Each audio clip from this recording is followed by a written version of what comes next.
बिहार में एक जिला है, खगड़िया। और इसकी कहानी, इसकी पहचान, इसका इतिहास, यहाँ तक कि इसका भविष्य भी, सब कुछ इसकी नदियों ने ही लिखा है। अगर खगड़िया की पूरी कहानी को एक लाइन में समझना हो तो वो ये है, जीवन रेखा भी और विनाश रेखा भी। ये बात कोसी नदी के लिए कही जाती है और सच पूछिए तो यही पूरे खगड़िया की हकीकत है। एक ही चीज जो जिंदगी देती है वही सब कुछ छीन भी लेती है। तो चलिए इस बात को जरा और गहराई से समझते हैं। खगड़िया को यूं ही नदियों का जिला नहीं कहते। ये कोई बढ़ा चढ़ाकर कही गई बात नहीं है, बल्कि एक सच्चाई है। यहाँ की जमीन का समझे हर एक हिस्सा नदियों से घिरा है, नदियों से ही सींचा गया है। तो कौन सी हैं ये नदियां जो इस जमीन को आकार देती हैं? सबसे पहले तो कोसी, जिसे बिहार का शोक के नाम से भी जाना जाता है। फिर है पवित्र गंगा और इनके साथ साथ बागमती, काली कोसी और कुआर। और ये सिर्फ पानी की धाराएं नहीं हैं, ये तो यहाँ के लोगों की जिंदगी की धुरी हैं। और यहीं पर इस कहानी का सबसे बड़ा ट्विस्ट आता है। ये नदियां एक ही सिक्के के दो पहलू हैं, वरदान भी और अभिशाप भी।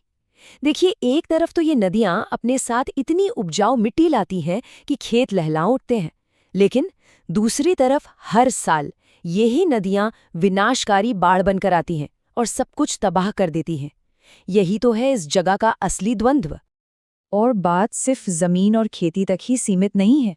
सबसे दिलचस्प बात तो ये है कि इस जिले का नाम, इसका नाम तक इसी नदी वाले माहौल की देन है। इसका पूरा का पूरा इतिहास जैसे पानी के साथ साथ ही बहता आया है।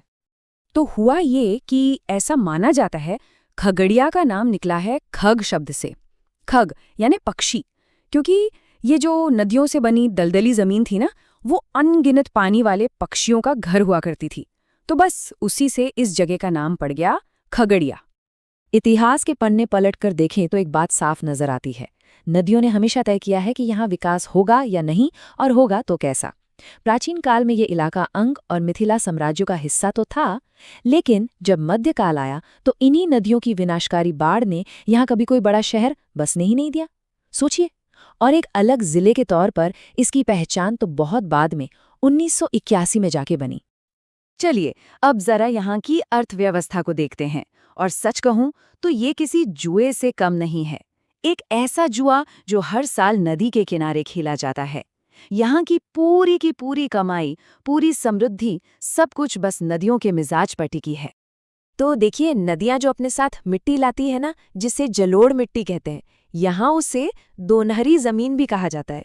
और ये इतनी ज्यादा उपजाऊ है कि धान, गेहूं, मक्का सब कुछ खूब होता है। मतलब खेती ही यहाँ की अर्थव्यवस्था की रीढ़ की हड्डी है। लेकिन हर मॉनसून यही खजाना सबसे बड़े खतरे में होता है। तो ये जो पूरा आर्थिक ताना बाना है, उसे समझिए। एक तरफ तो खेती के लिए जबरदस्त उपजाऊ जमीन है, लेकिन दूसरी तरफ हर साल बाढ़ से फसल बर्बाद होने का डर लगा रहता है। पशुपालन आय का एक बड़ा जरिया है, पर बाढ़ के वक्त उनके चारे पानी का संकट खड़ा हो जाता है। मछली पालन भी खूब होता है, लेकिन बाढ़ का पानी सब कुछ खराब कर सकता है। मतलब हर चीज नदियों की ही देन है और हर चीज पर नदियों का ही खतरा है। और इस पर एक और बात, यहाँ कोई बड़े कल कारखाने या इंडस्ट्रीज है नहीं। इसका सीधा सीधा मतलब ये है कि पूरी की पूरी इकोनॉमी प्रकृति के इस उतार चढ़ाव वाले चक्र में फंसी हुई है, और यही चीज इसे बहुत नाजुक, बहुत संवेदनशील बना देती है।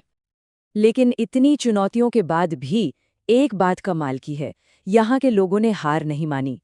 उन्होंने नदियों के साथ जीना सीख लिया है। और यहाँ की जो संस्कृति है, जो कल्चर है, वो सिर्फ नदियों से प्रभावित नहीं है, बल्कि वो तो नदियों का ही एक आईना है, एक प्रतिबिंब है। इसकी छाप हर जगह दिखती है। खाने पीने में मछली का इस्तेमाल, यहाँ की लोक परंपराओं में जैसे झिझिया और जट-जटिन जैसे नाच गानों में, और गंगा कोसी के संगम पर जो गहरी आस्था है उसमें। ये सब चीजें चीख चीख कर बताती हैं कि यहाँ के लोगों का नदियों से कितना गहरा नाता है। लेकिन ये रिश्ता सिर्फ अच्छा नहीं है। यही नदी वाला माहौल अपने साथ बहुत बड़ी सामाजिक चुनौतियां भी लेकर आता है।